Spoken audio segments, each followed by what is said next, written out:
Assalamualaikum warahmatullahi wabarakatuh. Perkenalkan, nama saya Ahmad Baihaqi dengan NIM 201510301020 dari Fakultas Pertanian Program Studi Ilmu Tanah. Di sini saya akan menjelaskan mengenai bagaimana penanganan kebakaran hutan dan lahan yang terjadi di Indonesia. Sebelumnya saya akan menjelaskan kebakaran hutan merupakan salah satu permasalahan lingkungan dan kehutanan yang krusial serta menjadi perhatian lokal dan global.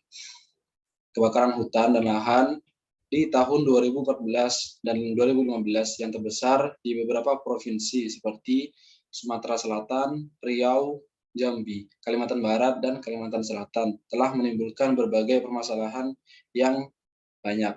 Luasnya mencapai 2,6 juta hektar yang sebagian besar berada di kawasan rawa gambut menurut BNPB pada tahun 2015.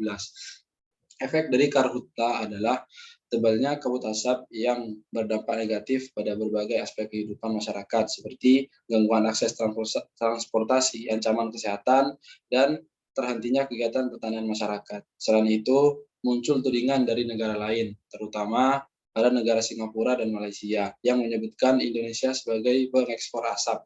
Ini berpotensi mengganggu hubungan bilateral dengan negara-negara tetangga. Penyebab terjadinya karhutla berdasar laporan Satgas Karhutla Sumsel pada tahun 2016 bisa diidentifikasi sebagai berikut. Yang pertama yaitu metode pembukaan lahan pertanian yang masih mengandalkan metode pembakaran. Kemudian yang kedua, penelantaran lahan-lahan, terutama kawasan gambut, lahan tidak diolah dan tidak dijaga. Yang ketiga, tingginya suhu akibat kemarau panjang. Yang keempat, keringnya rawa-rawa, terutama rawa gambut, baik akibat tindakan yang disengaja ataupun tidak. Yang kelima, praktek illegal logging yang masih banyak ditemukan. Selain itu, masalah non-teknis juga ikut berpengaruh, seperti soal koordinasi antar instansi yang tidak maksimal dan sikap mental sebagian pihak yang tidak berkomitmen pada kelestarian lingkungan. Begitu juga soal kebijakan yang tidak tegas dan jelas dalam perlindungan kawasan resapan air, termasuk pula upaya penegakan hukum yang kerap kurang berimbang dan kurang konsisten.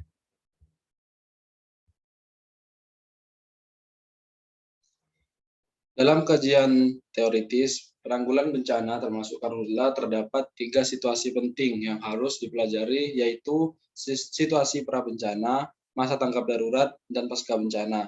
Pra-bencana adalah kondisi sebelum terjadinya bencana atau persiapan-persiapan yang harus dilakukan sebagai antisipasi. Tanggap darurat adalah kondisi saat bencana terjadi atau langkah konkret saat bencana. Kemudian pasca bencana adalah hal yang harus dilakukan setelah bencana terjadi, termasuk usaha pemulihan.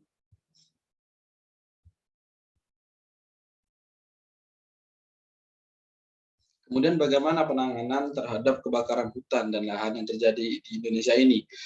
Secara eksternal, faktor berpengaruh terhadap persoalan karhutla di Indonesia adalah isu pemanasan global yang kemudian memunculkan berbagai kesepakatan dan perjanjian tentang persoalan iklim. Sementara secara internal terkait dengan kebijakan investasi di bidang SDA dan keinginan pemerintah untuk memberikan penguatan pada sektor ekonomi masyarakat. Selama ini, penanganan karhutla sampai tahun 2015 terkesan hanya bersifat sporadis dan bergerak saat situasi tanggap darurat dilakukan. Akibatnya, karhutla tak teratasi dan tekanan terhadap Indonesia semakin besar. Ketidakmampuan Indonesia dalam mengatasi karhutla dan berefek buruk pada diplomasi dengan negara lain, baik diplomasi ekonomi, sosial, politik, hingga hukum. Karhutla bisa terjadi setiap kali musim kemarau, dan itu bisa saja setiap tahun. Tindakan yang sebagaimana disebutkan sebelumnya harus tertata mulai dari pra-bencana, tanggap darurat, dan pasca bencana. Apalagi sebagai konsekuensi dari lingkungan strategis eksternal ini, sangat dimungkinkan melibatkan berbagai negara dalam upaya preventif. Ini menegaskan sekali bahwa persoalan karhutla adalah persoalan yang bersifat lintas negara. Ini akan dan bahkan sudah menjadi isu global. Dalam kegiatan manajemen pengelolaan bencana, aspek pra-bencana harus betul-betul diperhatikan dengan serius. Aktivitas yang dapat dibagi yaitu terdapat 3. Yang pertama, preventif, mitigasi, dan kesiapsiagaan atau preparedness. Preventif adalah upaya yang dilakukan agar bencana tidak terjadi. Mitigasi adalah upaya untuk meminimalisir dampak bencana, sedangkan kesiapsiagaan adalah langkah cepat yang harus dilakukan untuk merespon terjadinya bencana. Memaksimalkan semua tahapan tersebut akan menentukan kesuksesan dalam mencegah terjadinya bencana. Charter juga memberikan tekanan utama pada aspek preventif ketimbang sisi mitigasi dan kesiapsiagaan. Kemudian untuk manajemen pengelolaan bencana terdapat beberapa aspek. Yang tiga tadi itu yang harus diperhatikan. Yang pertama tadi aspek preventif, di mana kegiatan aspek preventif yang sudah dilakukan itu seperti sosialisasi kepada masyarakat, perusahaan, dan seluruh pihak yang terkait yang berpotensi terjadinya karhutlah. Metodenya dilakukan dengan berbagai cara seperti menggunakan media luar ruang atau baliho, spanduk, poster, dan selebaran yang masuk sampai ke tingkat desa. Pendekatan kelembagaan dengan memanfaatkan jejaring perangkat pemerintah di daerah, terutama aparat desa, babinsa, penyuluh, pemuka masyarakat, dan LSM menggunakan media massa baik cetak maupun online. Edukasi dan penyuluhan. Aktivitas ini adalah melakukan upaya penanaman pengetahuan pada masyarakat secara intensif. Bukan hanya sosialisasi, tetapi juga melakukan pemberdayaan kepada masyarakat sehingga ikut terlibat dan bertanggung jawab agar tidak terjadi karhutlah. Bentuk kegiatannya yaitu seperti himbauan langsung kepada masyarakat dalam forum formal maupun non formal, melibatkan kelompok tani, karang taruna, dan berbagai unsur lainnya. Edukasi dan penyuluhan dilakukan dengan unsur terdepan dari kelembagaan Satgas yaitu Babinsa, aparat desa, penyuluh pertanian, dan SKBD. Kemudian penyelidikan, penindakan, dan penegakan hukum. Penyelidikan dilakukan dengan melibatkan unsur pemerintah desa, SKBD, pemerintah kabupaten, kepolisian, hingga kehakiman. Kemudian yang kedua tadi ada aspek mitigasi, di mana beberapa tindakan mitigasi yang dilakukan seperti pendataan dan pencatatan. Hal mendasar yang harus disiapkan secara detail adalah pendataan luasan lahan yang rentan dalam terjadinya karhutlah serta daerah-daerah yang terdampak. Pendataan dilakukan untuk mengetahui sebaran dan potensi risiko bencana, sehingga bisa dilakukan upaya-upaya meminimalisir dampak yang terjadi. Dalam prosesnya, pendataan ini dilakukan melalui kerjasama dengan berbagai pihak seperti Badan Restorasi Gambut atau BRG, Tim Restorasi Gambut Daerah atau TRGD, perusahaan LSM, lembaga konsorsium, dan SKPD. Kegiatan selanjutnya ialah patroli rutin. Aktivitas patroli rutin merupakan tindakan yang dilakukan oleh Satgas terhadap lokasi-lokasi yang memang disinyalir memiliki potensi terjadinya karhutlah. Patroli ini dilakukan secara bersama-sama, baik unsur Satgas maupun masyarakat.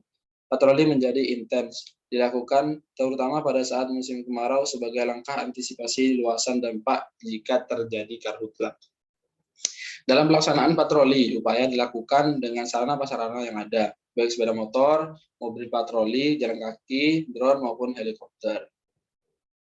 Kegiatan yang terakhir ialah mendorong keterlibatan masyarakat dalam organisasi Desa Peduli Api. Desa Peduli Api atau yang sering disebut sebagai DPA, yaitu program yang dibentuk secara kemitraan antara Satgas, TRG, perusahaan, dan unsur masyarakat. Kegiatan kelompok DPA bisa berfungsi pada dua hal, yaitu mitigasi sekaligus juga kesiapsiagaan. Kebijakan pengendalian kebakaran hutan sebaiknya diarahkan pada upaya pencegahan terjadinya hotspot dibandingkan dengan kebijakan saat ini yang lebih cenderung pada upaya pemadaman kebakaran hutan. Kemudian yang ketiga yaitu ada kesiapsiagaan, di mana pelaksanaan tindakan preventif juga terlihat tidak maksimal untuk mencegah terjadinya karhutlah. Berulangnya karhutlah mengindikasikan bahwa metode yang dilakukan tidak maksimal menyentuh akar masalah. Mengacu pada gagasan, aspek penting sebenarnya adalah penggalan dan pelibatan partisipasi masyarakat secara maksimal. Tanpa adanya ini, maka bencana cenderung terus terjadi. Apalagi dalam konteks karhutlah, partisipasi masyarakat untuk sama-sama sadar akan dampak bencana harus dikedepankan. Masyarakat merupakan unsur terdepan, mereka yang tahu secara dini terjadinya karhutlah. Disinilah pentingnya optimalisasi manajemen bencana dengan mengedepankan upaya-upaya strategis yang seharusnya dilakukan di semua sisi, memaksimalkan semua potensi dan peluang yang ada. masuk mencari terobosan yang sifatnya mendorong partisipasi dan keterikatan semua pihak terhadap kelestarian dan keutuhan lahan yang ada. Upaya ini belum tersentuh secara maksimal. Optimalisasi manajemen penanganan karhutla merupakan suatu yang bersifat menyeluruh, meliputi semua organisasi dan lembaga terkait.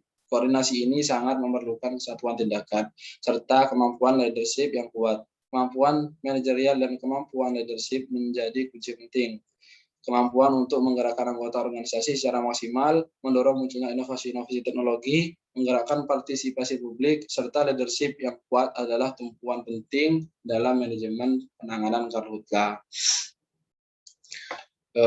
Dari materi yang telah saya sampaikan dapat diambil kesimpulan, yaitu faktor-faktor yang mempengaruhi luas kebakaran hutan dan hutan rawa gambut di Sumatera, Kalimantan, dan Papua adalah seperti harga kayu bulat, harga ekspor CO, El Nino, anggaran pemerintah kehutanan, krisis ekonomi, jumlah hotspot. Ditemukan luas kebakaran hutan yang signifikan, pengaruhnya adalah jumlah hotspot yang terjadi di tiap pulau. Jumlah hotspot drastis dalam jangka pendek dan panjang terhadap luas kebakaran hutan dan gambut di tiap pulau. Kebijakan pengendalian kebakaran hutan sebaiknya diarahkan pada upaya pencegahan, dibandingkan dengan kebijakan saat ini yang lebih cenderung pada upaya pemadaman kebakaran hutan. Perubahan paradigma pengendalian kebakaran hutan ini perlu didukung dengan sosialisasi, dukungan anggaran, sumber daya manusia, dan peralatan. Peran pemantauan satelit dan pengawasan timbulnya hotspot oleh masyarakat akan menentukan efektivitas pengendalian hotspot yang terjadi. Mungkin sekian yang dapat saya jelaskan mengenai penanganan kebakaran hutan yang terjadi di Indonesia. Kurang lebihnya mohon maaf. Wassalamualaikum warahmatullahi wabarakatuh.